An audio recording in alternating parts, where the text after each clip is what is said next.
Yo, what if I told you a 50-year-old BMW could smoke every shiny new 2025 model on the lot? Stick around, cause by the end, I'm dropping a hidden gem that'll make your jaw hit the floor. This is Gearhead Garage, where we live for the growl of engines, the smell of burnt rubber, and cars that tell stories. I'm your host, just a guy who spent his life elbow-deep in grease, chasing the soul of German engineering. Today, we're tearing into 10 old-school BMWs that still run circles around the tech-heavy, touchscreen-obsessed rides of 2025. These are the legends that prove soul beats silicon every damn time. Let's roll back to the 70s, when BMW wasn't just building cars, they were forging myths.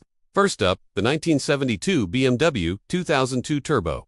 This little beast was Europe's first turbocharged production car, a pint-sized brawler with a 2.0-liter four-cylinder kicking out 170 horses. That might sound cute next to a 2025 M4's 500+, but hear me out. The 2002 Turbo weighed less than a modern Miata, tipping the scales at just 2,400 pounds. It had hit 60 in 6.9 seconds, which, back when bell-bottoms were cool, was supercar territory. Compare that to a 2025 3 Series, bloated with gizmos and weighing nearly 2 tons. The Turbo's raw, unfiltered steering feel. It's like shaking hands with the road itself. No electric power steering nonsense here, just you, the wheel, and a KKK turbo screaming like a banshee. Fun fact, the word turbo was printed backward on the front spoiler, so it D-read right in your rear view as it blew by. That's the kind of cocky swagger BMW used to have. Now, let's talk about the 1987 E30 M3. This ain't just a car, it's a religion.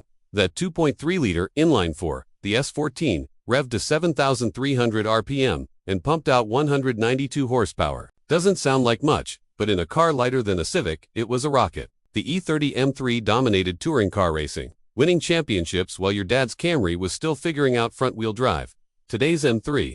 Sure, it's got 503 horses, but it's also got a curb weight that'd make a truck blush. The E30's magic was its balance-perfect 50/50ths weight distribution, a chassis that danced like Ali in his prime. Drive one, and you'll swear it's reading your mind. I once took an E30 through a mountain pass at dawn, and it felt like the car was daring me to push harder. Try that in a 2025 model with its nanny systems chirping every corner. Let's shift gears to the 1978 BMW M1. This thing was BMW's first stab at a supercar, and man, did they swing for the fences. Designed by Giorgetto Giugiaro, it looked like a wedge of pure sex appeal. Under the hood, a 3.5-liter inline-6, cranking 277 horses, enough to hit 165 miles per hour. That was Ferrari chasing speed in the 70s. Only 453 were built, partly because BMW tried to partner with Lamborghini, who went bankrupt mid-project. Classic. The M1's mid-engine layout gave it handling so sharp it could carve your initials in the asphalt. Compare that to the 2025 i8 successor, the Vision M Next concept. It's got hybrid power and fancy screens, but it's about as soulful as a spreadsheet. The M1, it was a love letter to gearheads, built to race and born to break hearts. Now, the 1957 BMW 507. This roadster was so gorgeous, Elvis bought two. Aluminum body, 3.2-liter V8, 150 horsepower, not huge numbers, but in a car weighing under 3,000 pounds, it flew. Top speed, 122 miles per hour, when most cars were lucky to break 100. Problem was, it cost a fortune, nearly double what BMW planned. They sold just 252 units, almost bankrupting the company. But drive one today, and you'll get why it's worth millions at auction. It's not just a car, it's art that roars. A 2025 8 Series convertible. It's got power, sure, but it's like comparing a Monet to a Motel painting. The 507 had soul you can't fake. Let's hit the 90s with the E34 M5. This was the ultimate sleeper sedan, a 3.6-liter inline-6 with 310 horsepower, paired with a 5-speed manual, made it a family hauler that could humiliate sports cars. It had hit 155 miles per hour if you found a long enough road. The E34 was the last M5 you could really feel the road through, before BMW started adding layers of tech insulation. I knew a guy who daily drove one for 20 years, racking up 300,000 miles without a hiccup. Try that with a 2025 5 Series and its 17 computers waiting to throw a check engine light. The 1998 Z3M Coupe, aka the clown shoe, is next. Weird? Hell yeah. Awesome, you bet. That 3.2-liter S52 inline-6 churned out 240 horses, and with a stiff chassis and rear-wheel drive, it was a drift machine before drifting was cool. Only 6,291 were made, and they're cult classics now. A 2025 Quadruple. It's softer, heavier, and feels like it's trying to be a Mercedes. The Z3M Coupe didn't care about your opinion, it just wanted to play. Then there's the 1968 BMW 2002. This is the car that put BMW on the map. A 2.0-liter four-cylinder with 100 horsepower in a 2,100-pound body made it a giant killer. It's the granddaddy of every 3 Series. With handling so pure, it'd make a modern car blush. I drove one cross-country once, and every gas station stop had some old-timer telling me their 2002 story, the 2025 3 Series. It's a tech fortress, but it's lost that raw connection to the road. The 1973 3.0 CSL, the Batmobile, was a homologation special for racing. Its 3.2-liter inline-six pushed 206 horses, and with lightweight aluminum panels, it was a track monster.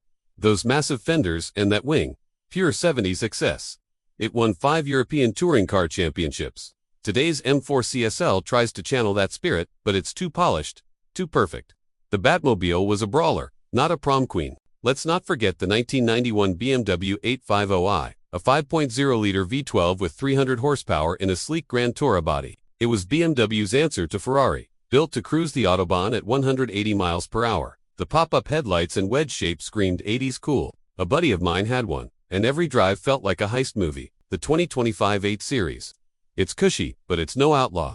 Last but not least, the 2003 E46 M3 CS. This was BMW at its peak 330 horsepower, from a 3.2-liter inline-six, a carbon fiber roof, and a chassis tuned by gods.